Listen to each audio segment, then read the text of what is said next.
આજે મેં મારું ફેવરેટ શાક તુવેર રીંગણ અને મેથીનું બનાવ્યું છે, જે ખાવામાં ખૂબ જ ટેસ્ટી લાગે છે અને મારા ઘરમાં તો વીકમાં 2 વખત ચોક્કસથી બને છે અને ઘરમાં બધાને ખૂબ જ ભાવે છે. તો ચલો બનાવવાની શરૂઆત કરીશું. તો અહીંયા મેં મેથી, રીંગણ અને તુવેર લીધા છે, જેને સારી રીતે મેં ધોઈ લીધા છે. હવે અહીંયા કઢાઈમાં 4 થી 5 ચમચી જેટલું તેલ લેવાનું છે અને તેલ સારી રીતે ગરમ થાય પછી તેમાં રાઈ અને જીરાનો વઘાર કરવાનો છે. અધકચરું લસણ નાખીશું અને 1 લીલું મરચું સમારી દીધું છે તે એડ કર્યું છે.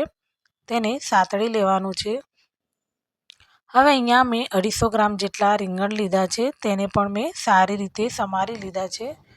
તેને આપણે સારી રીતે મિક્સ કરી દઈશું અને આપણે જે રેગ્યુલર મસાલા યુઝ કરીએ છીએ તે એડ કર્યા છે.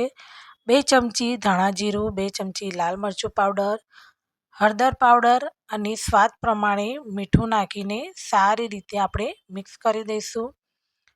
હવે રીંગણને ચડવા માટે આપણે અડધો ગ્લાસ જેટલું પાણી એડ કરીશું અને સારી રીતે મિક્સ કરીને ઢાંકણ બંધ કરી દઈશું અને રીંગણને આપણે સારી રીતે ચડવા દઈશું.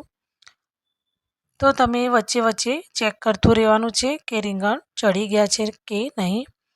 તો જોઈ શકો છો કે રીંગણ અહીંયા સારી રીતે થઈ ગયા છે. હવે તેમાં મેં અહીંયા તુવેરને બાફી લીધેલી છે તે એડ કરી છે અને મેથી તે એડ કરીશું અને સારી રીતે આપણે મિક્સ કરી દઈશું. તો તુવેરને તમારે બાફી ન હોય અને રીંગણ સાથે જ્યારે તમે રીંગણ એડ કરો ત્યારે તુવેર પણ સાથે એડ કરી દો અને તેને બંનેને સાથે ચડવા દેશો તો પણ તે રીતના પણ તમે કરી શકો છો. હવે 5 મિનિટ પછી ચેક કરીશું તો આપણું તુવેર, મેથી અને રીંગણનું શાક બનીને તૈયાર છે.